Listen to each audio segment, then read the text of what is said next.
Good afternoon and welcome to Sus News. I'm Henry Bailey. And I'm Mollie Butlin. We've got the latest news this afternoon from Brighton and Hove. Here are today's headlines. An investigation has started after 2 people survived by escaping the wreckage and swimming to shore when a plane crashed into the sea in Shoreham. We bring you the latest updates on the strikes at Brighton University, where members of staff today are striking over working conditions. Those walking out include professors and lecturers who walked out at lunchtime today. And British Airways I-360 has been forced to close due to continuing faults after around 200 passengers were stuck inside the pod Saturday afternoon.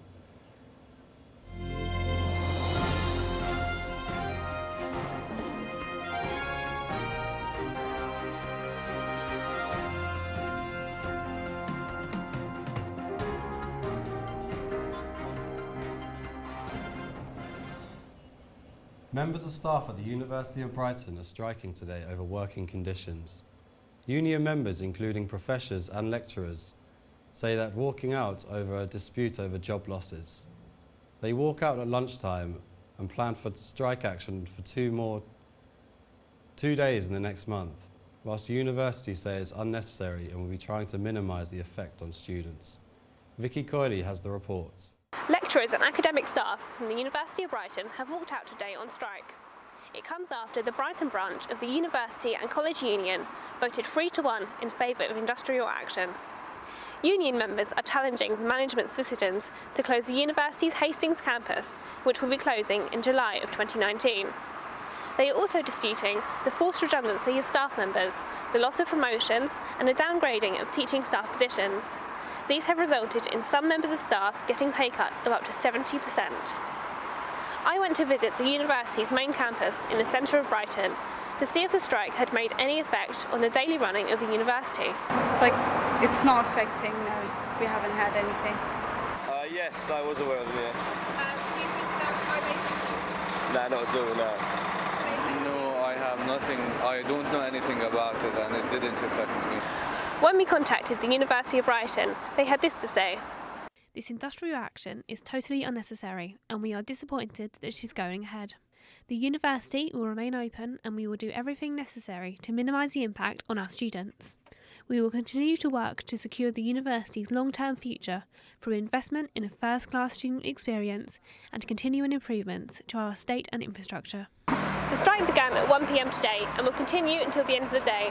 The University of Brighton staff will then continue to strike for a further 2 days of action on the 26th and 27th of April. This is Vicky Colley, Sus News. 2 people survived after a plane crashed into the sea in Shoreham. An emergency force spokesman said both people managed to escape the wreckage and swim to shore, are believed to be uninjured from the crash. The plane, which is thought to be a Cessna, crashed around 10 to 4 yesterday when multiple 999 calls were made. The South East Coast Ambulance Service says neither people needed hospital treatment. The Shoreham Coast Guard rescue team responded immediately and a rescue helicopter was sent out. This comes as a memorial for the 2015 air crash disaster has been announced, which will include 5 different works of art to honour the victims.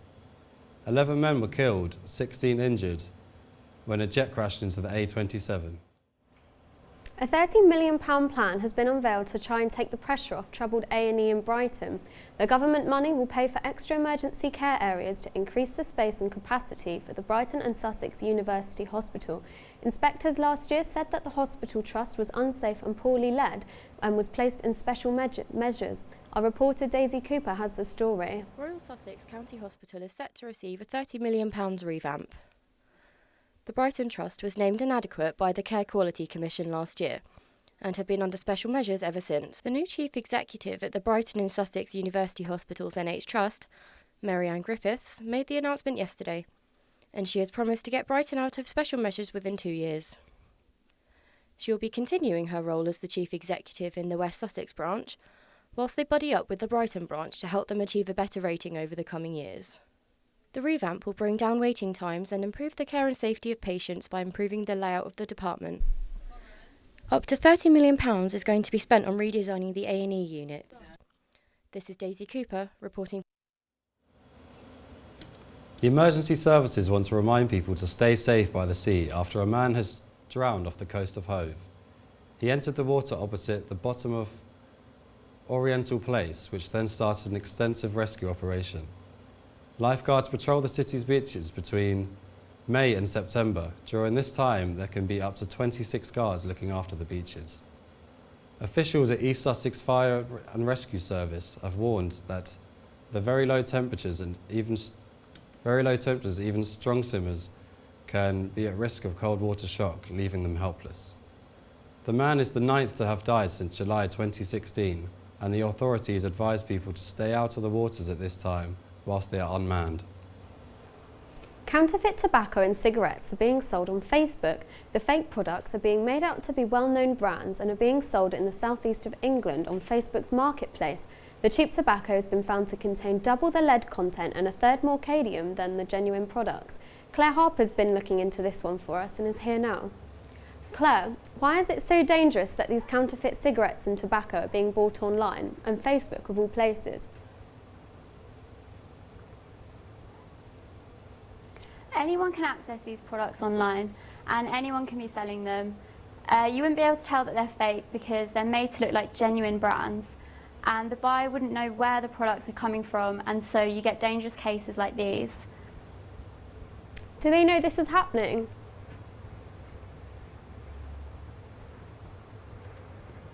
Facebook have a commerce policy that removes any content that's flagged as dangerous, and the illegal pages have been removed.